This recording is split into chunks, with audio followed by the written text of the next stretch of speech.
confidence is my ability to be versatile, not have, if everything goes perfectly, then I'll be okay. You're seeing this version of me that has prepared, that is grounded, that is confident, but it has been, iterations of that and really working on myself to get to this place.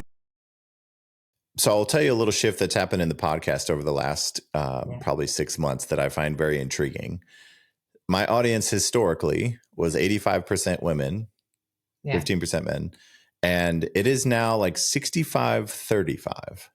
Okay. So I'm very intrigued by this. Now, there's more people watching and listening. So it's not just less of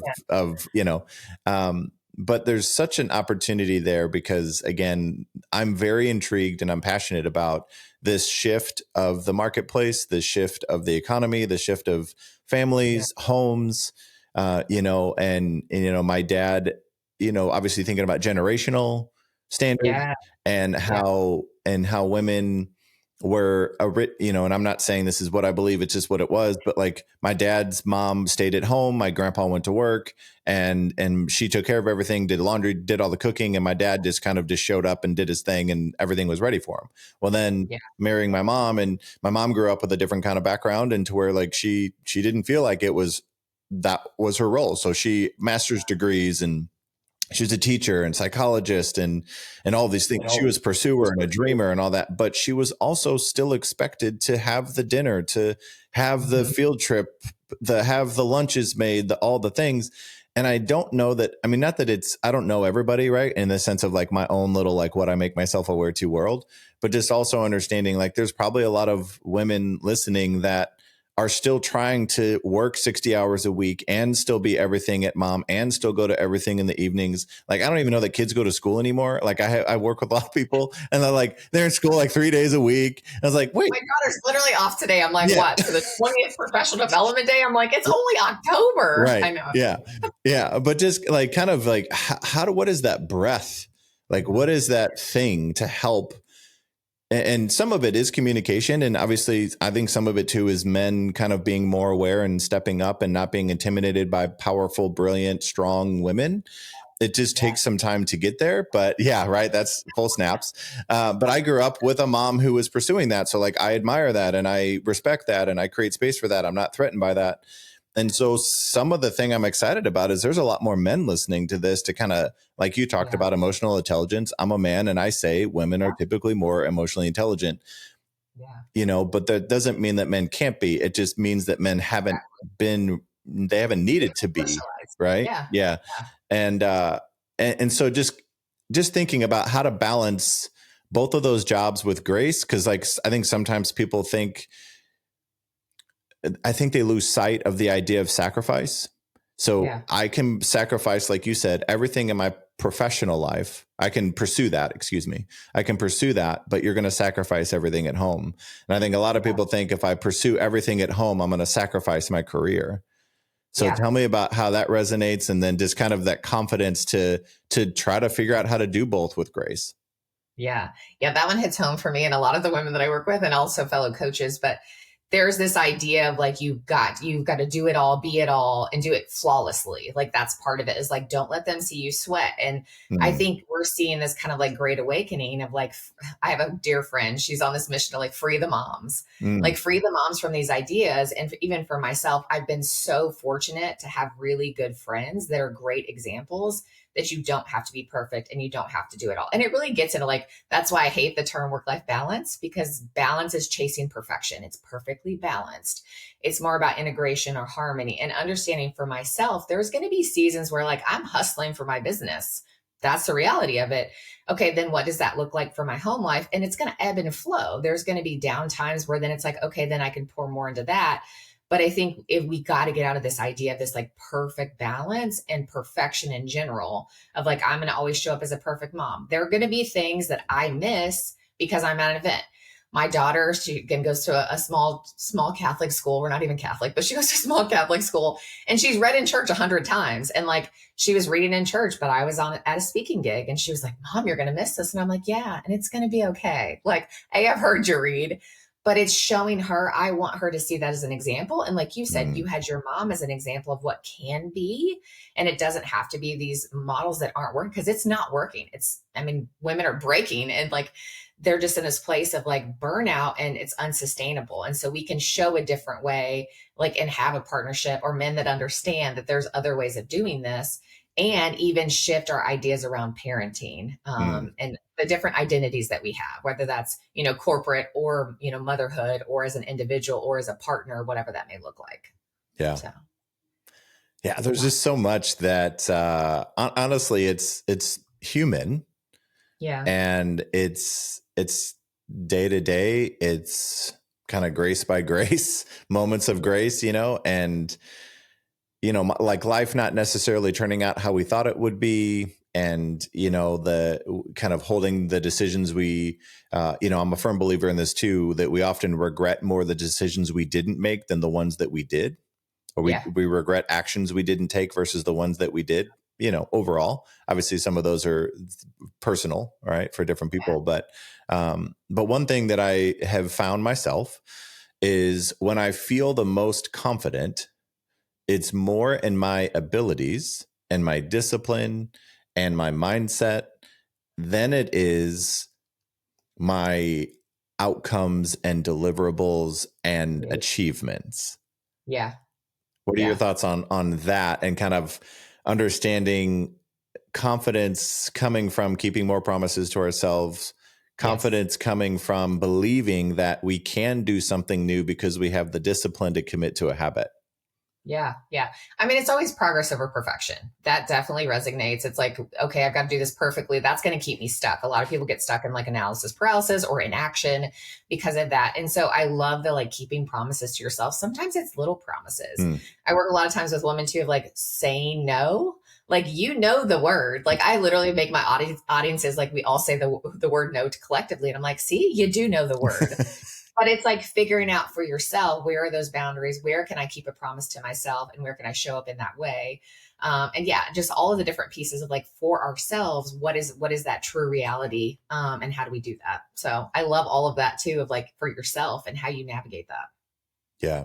Yeah. Because again, as the habits we develop at home Yeah. automatically lead to our belief that we can commit to a new habit. And that's why, it's like the ultimate confidence comes from preparation. Yeah. And for me, it's not Yeah. from getting lucky. And it's the hard work. It's the prep. It's Yeah. the, reading about you, learning about you. It's the preparing questions and topics because of who you are and what I've seen and what I've heard. And like, that's where confidence coming into a conversation comes from. It doesn't mean that I feel like it doesn't matter. I don't need to prepare.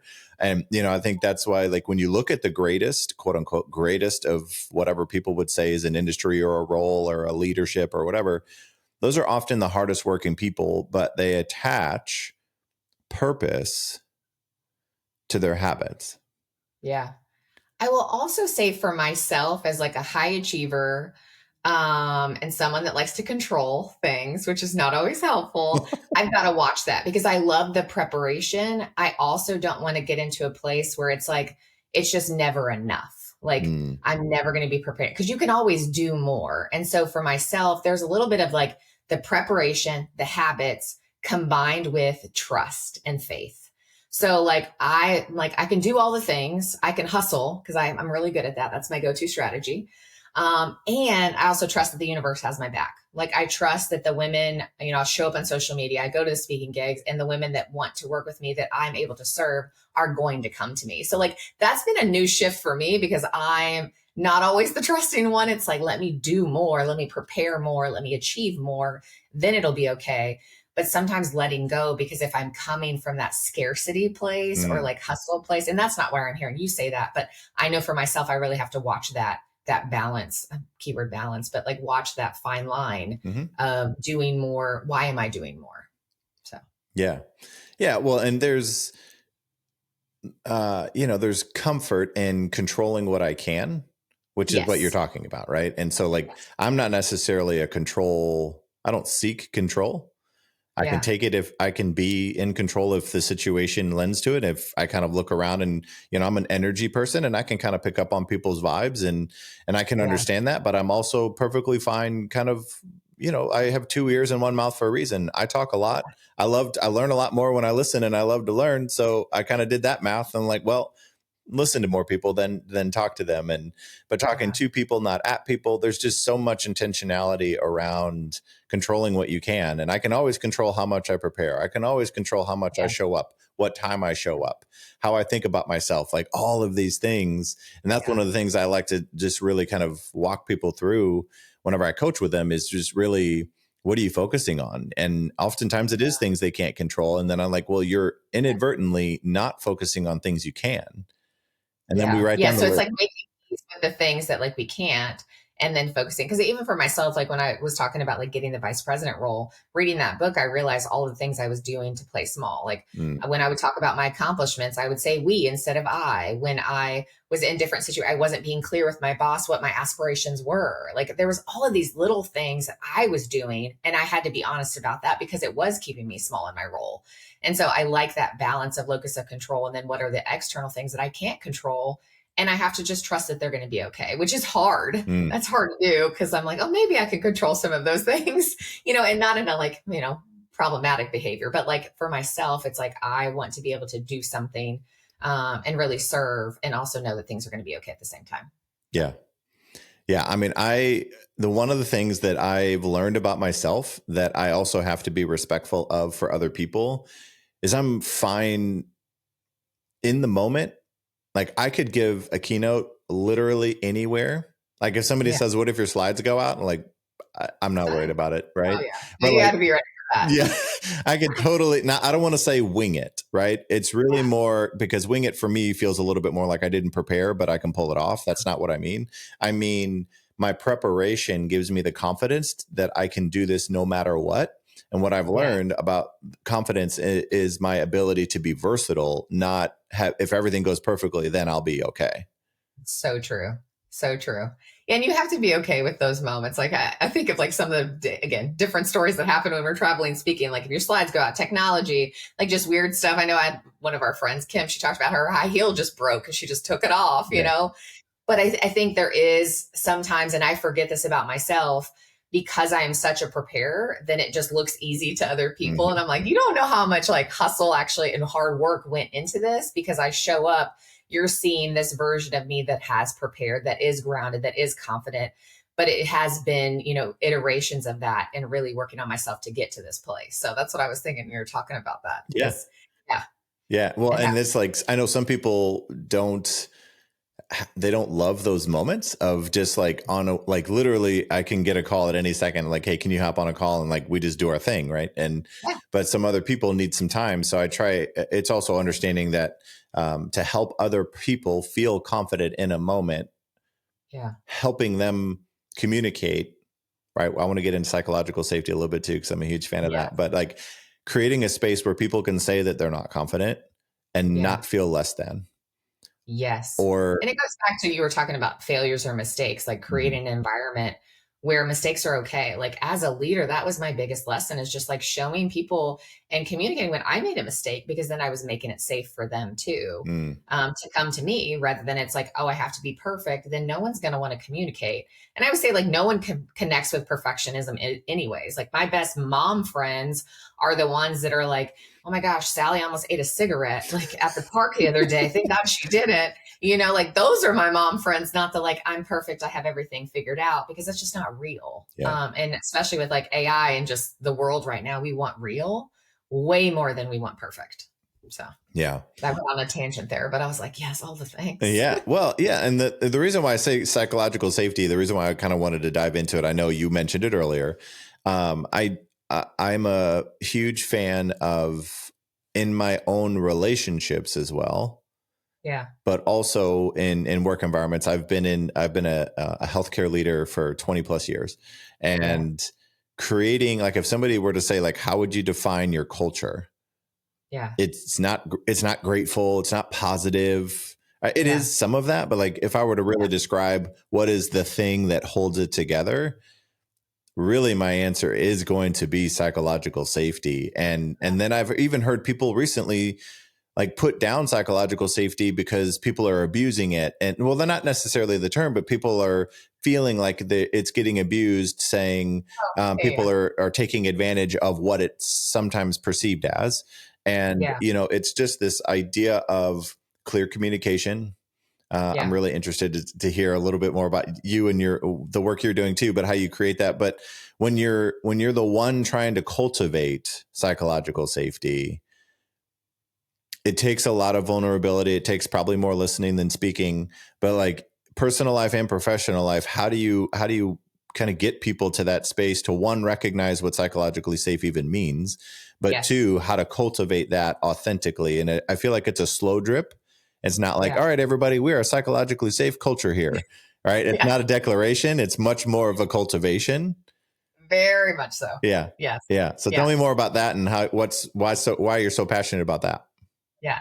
So for me, it was like, so I read Dr. Amy Edmondson's work, Fearless Organizations, her book, love it. And it was just such a light bulb moment. I was like, oh, this is what I do. And it just put it all together. I think where people, when you hear the term psychological safety, they get into like, oh, is that safe spaces? And I'm like, no. I mean, it truly is a cultural belief, a team belief that I can be myself, show up, disagree without fear of retaliation or retribution. And so it's truly that like authenticity.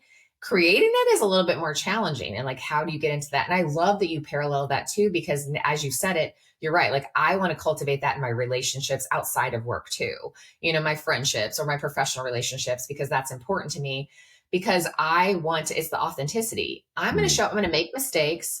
I'm going to learn from them. I'm going to communicate. And it's all of those things that I model. It's really about okay, here's the definition. You can give and I always tell teams, like when I'm working with businesses, I'm like, okay, just talk about psychological safety. Just define it. Here's what it is. And then let's break down, how are we creating this? Let's talk about in a team meeting. Okay, I made a mistake. This is what happened. No one died. Like most of the time what people do, like it's not life or death. What did we learn from it? Because you're killing innovation, creativity, if you're not creating that space. Like if someone can't disagree, we're really squelching any kind of like thought or creation. And so again, those are just things that we look at, what are our policies? What are the behaviors at work? Are people shamed when they make a mistake? And so there's a lot of different behavioral things that people can break down in the workplace. And that's why I'm so passionate, because that's where, for me, it's the confidence. So it's kind of my framework that I've developed. Is confidence is the individual stuff we can control. How can I work on my confidence? And psychological safety is the environment. And if you have high both, that's where the magic happens. So if I'm in a psychologically safe environment, but I lack confidence, okay, well then like my confidence is under construction. If I'm in an environment where it's psychologically not safe and I lack confidence, like that's really a kind of scary place to be. Or if I'm in an unsafe environment and I have confidence, then it becomes this battle. Like I'm having to fight. And so that's where it's like breaks down to kind of the framework. And so it's really figuring out where we're at with our environment and our individual factors. There's a matrix. There's a whole picture, but yeah, no, I had a 4x4 grid in my brain as you were talking. I know you do. I was like, you think like I do. You saw it in my hands too. I saw the graph, all the things. Yeah. Yeah. Well, and so I've trained a little bit with Neuro Leadership Institute out of New York, and I want to kind of lean in on a topic, and it's an acronym that has really kind of told a lot of, clearer stories about how people feel and what we seek and all the things. Have you heard, I'm sure you've heard of Mindset with Carol Dweck. I'm sure. Oh, yes. Background. The queen. Okay. Yeah. Her and Brene Brown, they are just the best. Yeah. So we talked about vulnerability earlier, and I was like, Brene, all the things. Yeah. Carol Dweck. I love some growth mindset. Yeah. Yeah. Well, and David Rock and his team out of New York with the Neuro Leadership Institute, and they really kind of leaned in on this one acronym that I've probably said, it's probably the one thing I've used more than anything, and it's called SCARF. I don't know if you're familiar with it, but it stands for basically it's things that we pursue and things that we need to reduce stress and variety and uncertainty, right? So, but the S is status. And then the C is certainty, the A is autonomy, the R is relatedness, and the F is fairness. Yeah. And when I hear, and this is where you can like totally put me in my place here. So when I hear confidence and I hear psychological safety, for me in my brain, I'm kind of adding up those two things as creating a sense of certainty about oneself and the people I'm around Yes. and the rules and the culture and the things. Do you Yeah. feel like certainty plays a lot of roles in both of those spaces for you? Oh, absolutely. Absolutely. And a lot of times too, we just don't communicate those things. So that's where, when you see the challenges in places, it's because we're not communicating what those expectations are. There's uncertainty about financial resources or staffing or reorganization. Like I see a lot of people in those spaces too. And when you don't talk about it, it breeds further uncertainty and increased anxiety. So yeah, certainty is a huge piece of confidence and psychological safety. Yeah. Yeah. And so I use that framework that we were just talking about to create and it's not manipulate, but it's truthfully create a safe space. So whenever I hear somebody come in and say something's not fair, or, I'm really listening for one of those five things, Yeah. they may Or not being actually. micromanaged, like that's autonomy right there. I'm like a lack of autonomy. Yeah. Yeah. Yeah. Yeah. Well, like nobody showed me that I should have done it this way or something like that. They're really just like a status of like, why wasn't I trained like everybody else? Yeah. Right. Yeah. And so I just listen for that, because then I try to speak to them. I ask questions, like when I coach and when I lead, I ask more questions than I give directives. I can delegate with the best of them, but it's also how do I empower everybody? Yeah. And again, we've talked about change behavior a lot, of which there's kind of one last topic here that I want to dive into a little bit, but like change behavior is oftentimes as leaders, and as I'm not lucky enough to be a parent yet. But as a parent, it's change behavior, don't do this, don't do that, don't do this. Right. It's kind of that your role is to change behavior and model behaviors and so on and so forth. But one thing that I've really just kind of poured into is really being more curious about behavior choices. And then I ask more questions around not what were you thinking, but like, tell me more about the thoughts you had before you made that choice. Because that's really getting at the root of how people think. Well, and there's this great, I don't even really know who said it again. There's so many things that I've listened to and read over the years, but if I want to change, if I change the way people think, I can't help but change the way they behave. Yeah. And I'm not trying to change the way people think. I'm trying to offer a different way of thinking. Yeah.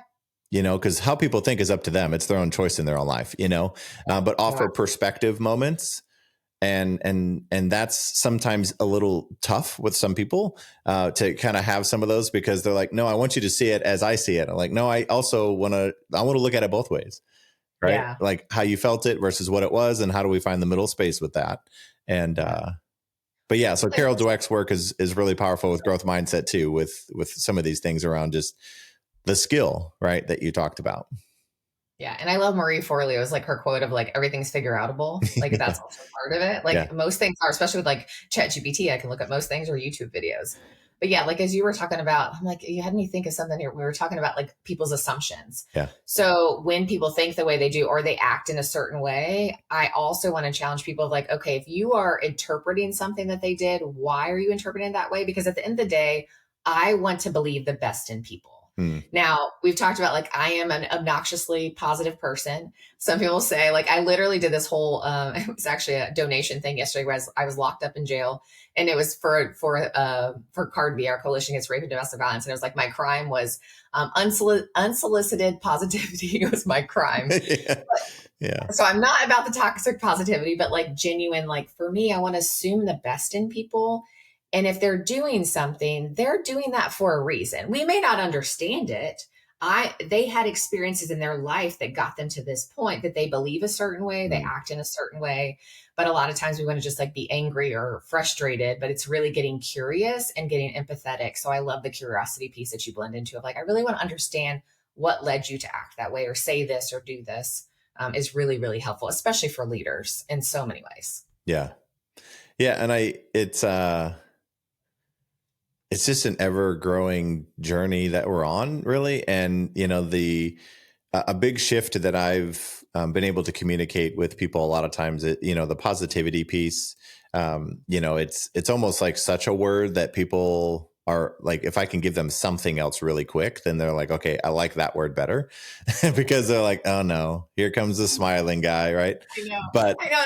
That's me too. yeah. Yeah. But it's also like now the thing that would mean the most to me is not why are you happy or why are you always so positive, but like, what are the things that you do to help you balance? I'm okay with the word balance in this regard, but how do you balance the hard things in life and the things that bring you joy and still choose the joy side of your, like with the energy that I want to give to the world. Right. So it's not always easy, but this idea of less about when we're talking about confidence and kind of the last thing I want to kind of get some thoughts on, but not so much about performance, but more about presence. Yeah. So there's a lot of times where people have something that they want to do. Yeah. They have this thing inside of them that both of us are perfect examples of. We've known this thing and you're like, okay, I need to do the thing, but I'm not sure that I'm confident enough. I'm not sure that I'm ready enough. I'm not sure I have enough degrees. I'm not sure that I have enough years of experience. And so this whole feeling ready thing, we've talked a little bit about offline as well, but so like somebody out there who's like has that thing inside of them that they're like, okay, I really want to pursue this thing, but I don't know how much confidence is confident enough to do the thing. And I think that's where like when we're thinking like that, we're focusing on performance and less about who we are, where we are in the presence of the moment. But how do you kind of help people who are at that feeling ready state as opposed to getting to work state? Yeah. Do it anyways. Absolutely do it anyways. I don't care how much confidence you have. It's like 2% do it anyways. And especially I talked about like with the women, there's the whole Hewlett-Packard study. And I love talking about this of women applying for jobs.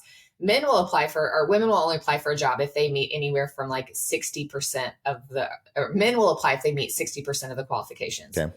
Where women will only apply if they meet anywhere from 95 to 100% of the qualifications. So we self-reject. Wow. Like, and we do that in life. And so I think it doesn't matter. It's like, you've got to take that action, get first of all, the awareness of those limiting beliefs of like, I'm not ready enough. I don't have enough resources, blah, blah, blah.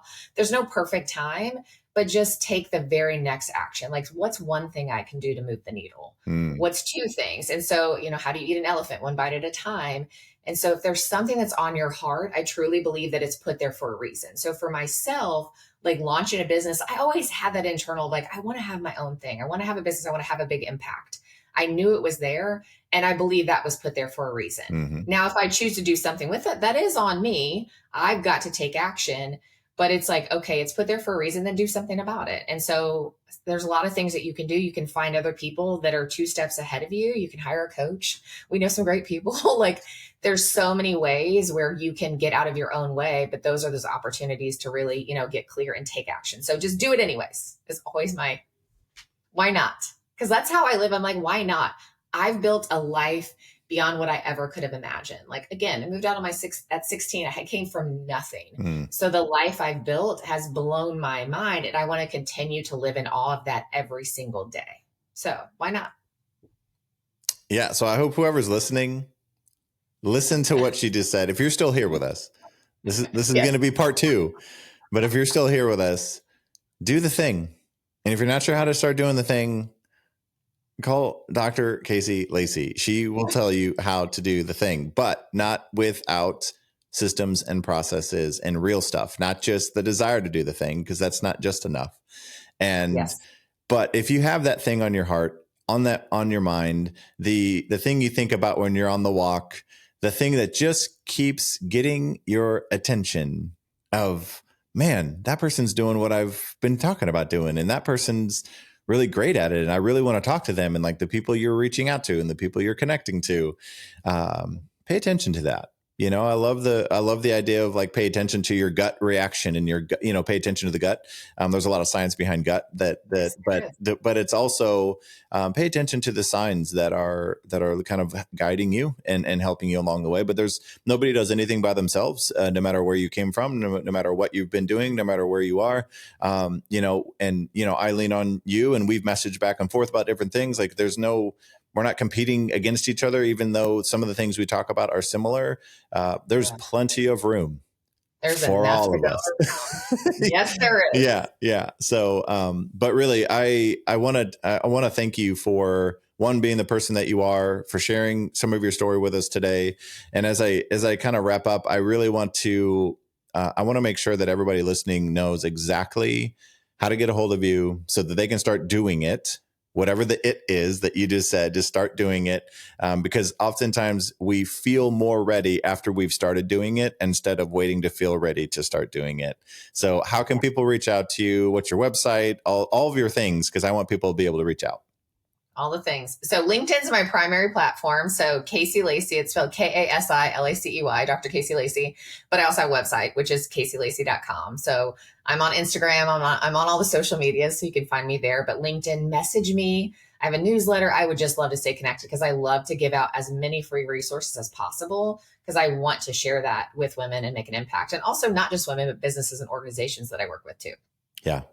Yeah. Well, thank you for doing what you're doing, because you're impacting more lives, more homes, more businesses, more consumers. Like what you're doing is impacting everyone, not just the people who get to hear you, but the people who then get to be impacted or served by the people that had the chance to hear you. So, yeah. And I'm grateful that we are in each other's sphere and circle and all the things. And You're stuck with me now. yeah, no, well, I'm here for it. I'm here for it.